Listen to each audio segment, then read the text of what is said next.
Hello sewing people of the internet.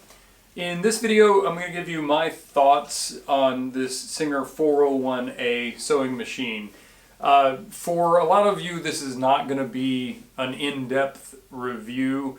I have a particular perspective on sewing machines, and that's the perspective from which I'm viewing this machine. I haven't even come close to trying all the features of this machine. Most of the features of it are not features that I need. So if you are interested in this machine because you want to use it for embroidery stitches or decorative stitches or whatever, then yes, it can do that, but we're not going to talk about that much in this video. I want to start by giving a little bit of background in case you're new around here, so you understand where I'm coming from looking at this machine. So I sew a lot of utilitarian type items, backpacks, messenger bags, all kinds of bags and pouches and that kind of stuff. I do a wide variety of sewing. A lot of my sewing projects involve heavier materials like this 12-ounce waxed canvas or Cordura nylon and other technical heavier materials. It has been my position for the last almost 10 years that for someone who is interested in learning to sew and wants to sew kind of heavy-duty type items, that the best place to start is with a vintage domestic sewing machine like this one. And then eventually you'll probably want a walking foot machine, like a portable walking foot machine or an industrial walking foot machine. But I think having at least one vintage sewing machine in your arsenal of machines is great. When I have to sew lighter weight fabrics for, say, a tent project or something else that uses light materials, I will often use a vintage domestic sewing machine for those projects. So I think a machine like this is a great place to start, and that's the question I want to answer for you, is if you are looking for your first sewing machine, you want to get a vintage domestic sewing machine, and you find a 401A, should you buy it? If you don't want to stick around for the rest of the video, yes, you should. So I'm not an expert on the Singer 401A. I've spent a little bit of time doing some reading to kind of confirm some ideas that I had, and I found some information that I didn't know about it. And I'm going to just tell you the sources that I found. If you just Google it, these will probably be on the first page of your Google results. But some sites I found helpful, of course, Ismacs. It's ismacs.net. If you're not familiar with them, you should be if you like vintage Singer sewing machines. Another site was sewingiscool.com. One that was particularly interesting, oldsewinggear.com. It's I'll spell it out here on the screen, but there's only one G, so it's not Old Sewing Gear, it's Old Sewing Gear. And then silverbobbin.com. I don't know anything about any of these sites. I'm familiar with Ismacs. The rest of them were completely new to me, but they had information that seemed reasonable to me, so I assume it's reliable. So based on information I found on some of those sites, here's some things I can tell you about the 401A. The 401A, I believe, was the first full-size slant needle machine that Singer produced. I'm pretty sure the 301 was a slant needle, but it was like a 3/4 size machine. Interestingly, I didn't realize this, but this machine was manufactured in South Carolina. The A is to indicate Anderson, South Carolina, where their factory was. And I guess that factory was built specifically to produce these and maybe 301s, and then the machines that followed this, and eventually they stopped manufacturing machines there. So this machine is one that many people would refer to as an all-metal machine. In fact, I've even seen on one site that it was the last all-metal machine that Singer made. I'm still under the impression that the Singer 237 is the last all-metal machine, but I mean, I read that on the internet somewhere, so maybe that's not correct either. But I do know that this machine was manufactured between 1957, I think, 56 or 57, and 1961. My 237 was 1968 to 72, I believe, and that machine for sure is all-metal inside. This one is not. It doesn't have a nylon gear or plastic gear, but it has, I think it's called Thermalite, or it's Bakelite and something else, and it's similar to the gear that's in the Singer 201 and Singer 1591 to transfer the power from the direct drive motor to the mechanism of the machine. So this has a gear something like that in it. So it's technically not all metal, but everything I've read seems to suggest that material is basically indestructible and should not be an issue. So Hello from the next day. Just wanted to interject something here. I've noticed this while I was editing, so I know somebody's going to argue about it. When we talk about all metal machines, what we're usually referring to is whether or not there are any nylon or plastic gears inside, because those gears are prone to wearing and breaking and rendering the machine at least in need of major repair, if not just ruined. So I was talking about the gear that interfaces the machine to the rest of the sewing mechanism, and I said this machine is not all metal. I guess technically it's not all metal in the same way that every sewing machine is not all metal, because most sewing machines use a belt, a rubber belt, or a leather belt, or whatever to interface the machine to the sewing mechanism. So I would say this is an all metal machine, and I kind of went down a rabbit hole about this. It's probably not all that relevant, but the point being, this is a sturdy, well-built machine, and the only non-metallic part inside it is the interface between the machine and the sewing mechanism, which is very common. The Singer 201s and 1591s are like that, and no one would say a Singer 201 is not all metal. It's one of the sturdiest machines ever made. So I would call this an all-metal machine. Sorry for the confusion, and sorry for this long explanation, but I know I'll hear about it in the comments if I don't say something now. So, back to the video. Let's take a closer look at the machine. So, the machine is an aluminum case. Everything, I believe, is aluminum. Got a cool retro, space age styling from the 50s. And again, it's a slant needle machine. I believe, if I'm understanding this correctly, that the proposed benefit of the slant needle is that it makes the work more visible to you. So when you're looking down at the work, because the needle bar is slanted back away from you, you have a better view of the work. I've had a couple of slant needle machines. I couldn't tell you that it was like an earth-shattering difference for me.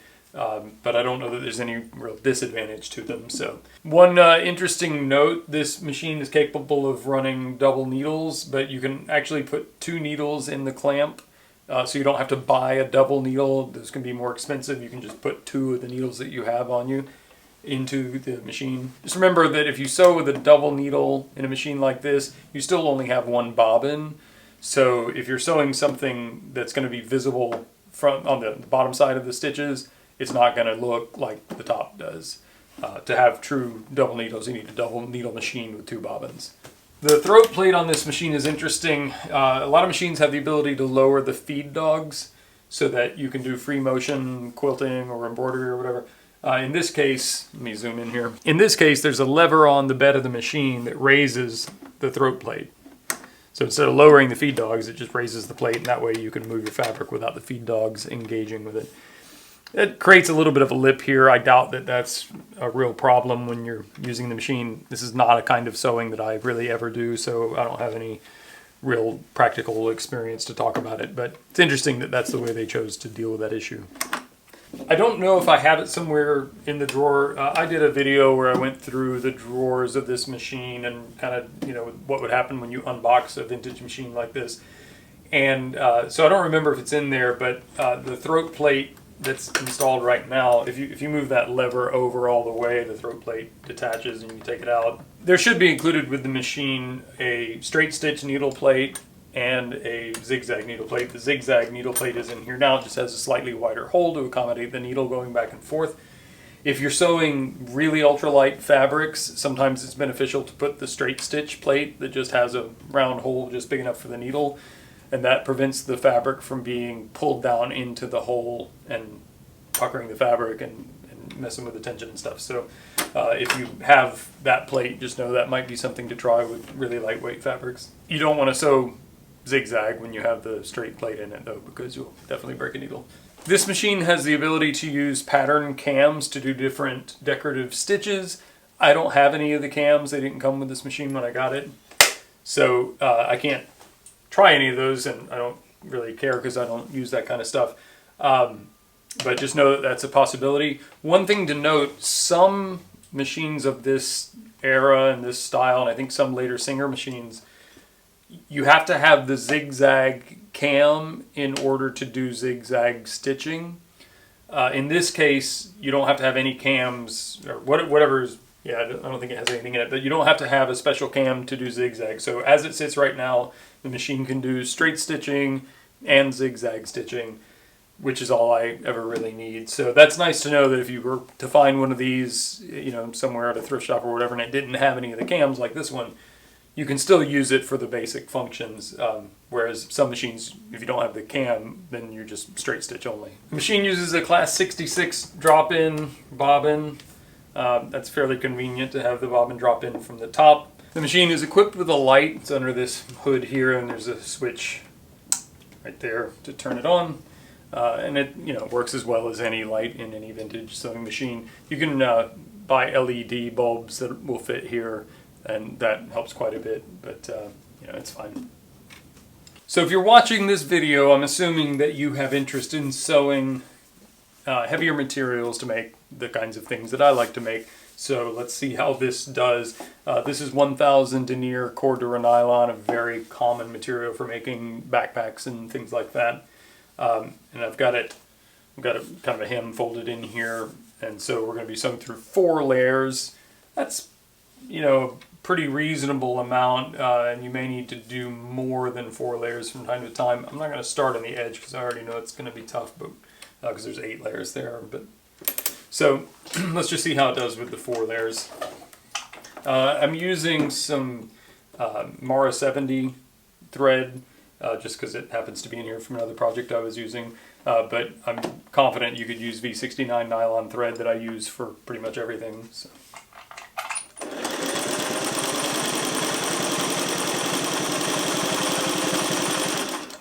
So you can see it's fine, so it's great, no problem. I'm going to try to go over this really bulky part at the end. I'm guessing it might have some trouble, but let's see.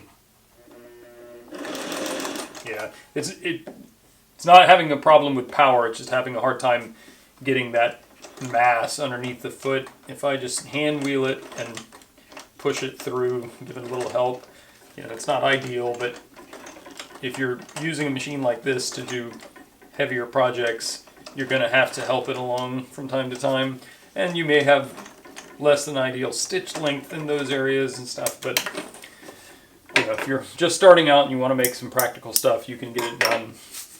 This nice stitch line is what I just sewed. You can ignore this scrap that's still here, but so you can see it does a nice job. And just because it always seems to come up in conversation, this is some old auto upholstery leather. This is off of a Porsche 944 seat, circa the mid-80s, I think. Just going to do 2 layers of that. That's pretty much the amount you would need to do if you're going to sew 2 pieces of leather together. I didn't change anything, didn't change the needle. This is all same stuff.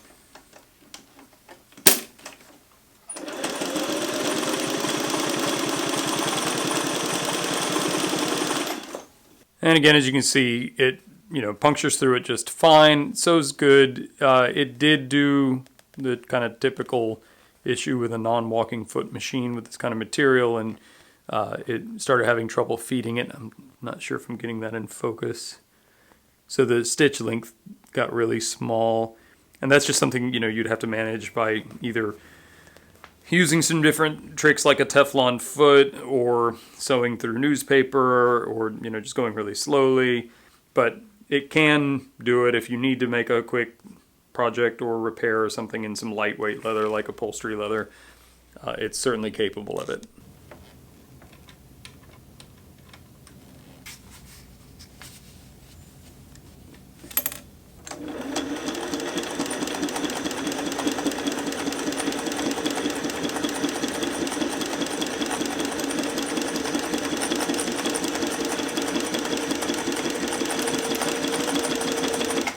So you can see you can use 2 needles to do the double needle effect. You're very limited to how wide that double needle stitch is going to be. And again, on the back side, it's not going to be a double needle stitch. But worked pretty well, pretty easy. I don't have any great expectations about this, but since I've done this with other machines like the Bernina 930, I'm going to try 2 layers of inner tube just to see how it does. Yeah, pretty much what I expected. Sewing inner tubes with a domestic machine is certainly possible, but it's really a walking foot machine's job. I know there are tricks you can employ to try to do this in a way that works better. I'm going to just do it one more time and I'll try helping it just to illustrate the point. It's just not a material that feeds well in a non-walking foot situation. There's no problem with penetrating or actually forming a stitch or anything, it's just feeding it is the issue. But nothing surprising about that. I would be blown away if this machine did that more capably than it did. One useful thing about a machine that has zigzag capabilities is it gives you the ability to do bar tacks. I often use bar tacks to secure webbing. So in this example, this is the end of a piece of webbing and I put a double fold in it, and I'll usually put a bar tack there to hold that down. So let's see how the machine does for that. To do a bar tack, you start with a line of straight stitches.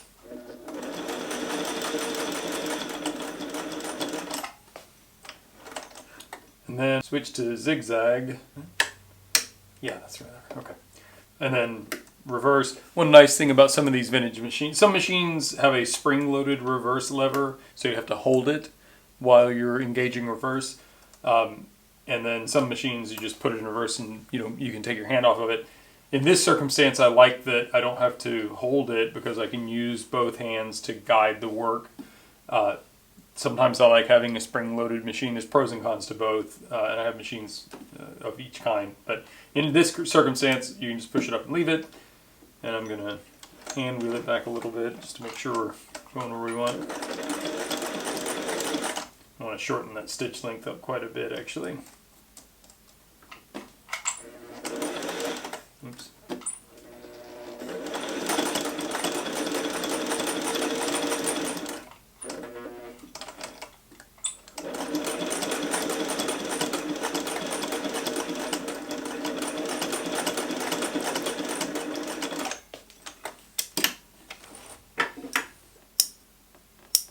I have to be honest with you, I don't know that I've tried sewing zigzag on this machine, and I definitely haven't done a bar tack on webbing. That's as good as any I've ever seen out of a domestic machine like this. I didn't get a very straight bar tack because I was kind of rushing through this, but in terms of the stitch quality, that really is as good as I've seen, so I'm pretty impressed with that. One thing I want to point out before I forget, I'm not going to go through the process of winding a bobbin. You just stick the bobbin on here and flip it up here and it turns against the hand wheel.